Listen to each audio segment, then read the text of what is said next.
ಎಲ್ಲರಿಗೂ ನಮಸ್ಕಾರ. ಈ ವಿಡಿಯೋದಲ್ಲಿ ಯಾವುದೇ ರೀತಿಯ ಸ್ಪರ್ಧಾತ್ಮಕ ಪರೀಕ್ಷೆ ಬಗ್ಗೆ ಮಾಹಿತಿ ಇರೋದಿಲ್ಲ. ಸೊ ಈಗ ಈ ವಿಡಿಯೋ ಮಾಡೋದಕ್ಕೇನಪ್ಪ ಅಂದರೆ ಆ್ಯಸ್ ಎ ಕಾಪ್ ಆಗಿ ಪೊಲೀಸ್ ಆಗಿ ನಮ್ಮ ಜೀವನ ಶೈಲಿ ಯಾವ ಥರ ಇರುತ್ತೆ ಅನ್ನೋದ್ರ ಬಗ್ಗೆ ಸೊ ಈ ವಿಡಿಯೋದಲ್ಲಿ ನೀವು ನೋಡ್ಬೋದು.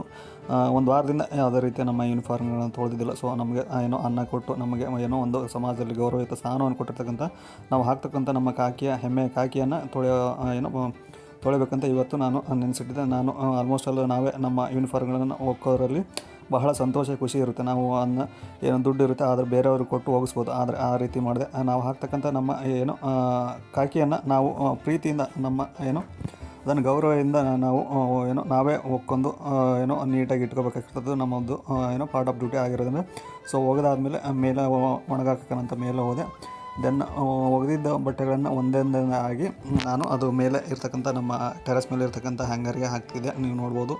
ದೆನ್ ಈ ಥರ ಯಾವುದೇ ನಾವು ಬಟ್ಟೆಗಳನ್ನು ಈ ಥರ ಹೊಳ್ಳಿ ತಿರುವಿ ಹಾಕೋದ್ರಿಂದ ನಾವು ಅದನ್ನು ವೈಟ್ ಆಗುತ್ತಲ್ಲ, ಅದು ಬಿಸಿಲಿಗೆ ಒಣಗಿ ವೈಟ್ ಆಗೋದನ್ನು ತಡಿಬೋದು. ಅದು ಸೂರ್ಯನ ಬೆಳಕಿಗೆ ಅದು ಕಲರ್ ಫೇಡ್ ಆಗುತ್ತೆ. ಸೊ ಹಾಗಾಗಿ ನಾವು ಈ ಥರ ಬಟ್ಟೆಗಳನ್ನು ತಿರುವಿ ಹಾಕ್ತಿರ್ತೀವಿ. ದೆನ್ ಅದಾದಮೇಲೆ ಹೊಸ ನ್ಯೂ ಇಯರ್ ದಿನ ನಾವು ನಮ್ಮ ಸ್ಟೇಷನಿಂದ ಒಂದೇ ಡ್ರೆಸ್ ಕೋಡ್ ಮಾಡೋಣ ಅಂದ್ಕೊಂಡು ಎಲ್ಲರೂ ರಾಮರಾಜಿಂದ ಒಂದು ಪಂಚೆ ಮತ್ತು ಒಂದು ಶರ್ಟ್ಸ್ನ, ಒಂದು ಗ್ರೀನ್ ಕಲರ್ ಶರ್ಟು ಮತ್ತು ವೈಟ್ ಪಂಚೆನ ಆರ್ಡ್ರ್ ಮಾಡಿ ತರಿಸಿದ್ವಿ. ಸೊ ಆವತ್ತಿಂದು ಬಟ್ಟೆ ಇನ್ನೂ ತೊಳೆದಿದ್ದಿಲ್ಲ. ಸೊ ಹಾಗಾಗಿ ತೊಳೆಯೋಣ ಅಂತ ಇವತ್ತು ಡಿಸೈಡ್ ಮಾಡಿ ಇವತ್ತು ತೊಳೆದು ಮೇಲೆ ಒಣಗಕ್ಕೆ ಹಾಕ್ತೀನಿ, ನೀವು ನೋಡ್ಬೋದು. ದೆನ್ ಅದಾದಮೇಲೆ ಇನ್ನೂ ಮಡಚಿ ಅದನ್ನು ನೀಟಾಗಿ ಬಿಸಿಲಿಗೆ ಒಣಗಕ್ಕೆ ಹಾಕಿ ಇನ್ನೂ ಉಳಿದಿರ್ತಕ್ಕಂಥ ಬಟ್ಟೆಗಳನ್ನು ಸಹ ಯೂನಿಫಾರ್ಮ್ಗಳನ್ನು ಸಹ ನಾನು ಒಣಗಕ್ಕೆ ಹಾಕಿದ್ದೆ, ನೋಡ್ಬೋದು ನೀವು.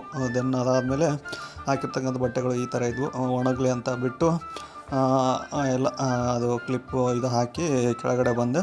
ಸೊ ದೆನ್ ಕೆಳಗಡೆ ಬಂದು ಬರೋದ್ರೊಳಗೆ ಈ ಹೆಣ್ಮಕ್ಳು ಸ್ಟ್ರಾಂಗ್ ಗುರು ಅಂತ ಗೊತ್ತಾಯ್ತು ಗುರು.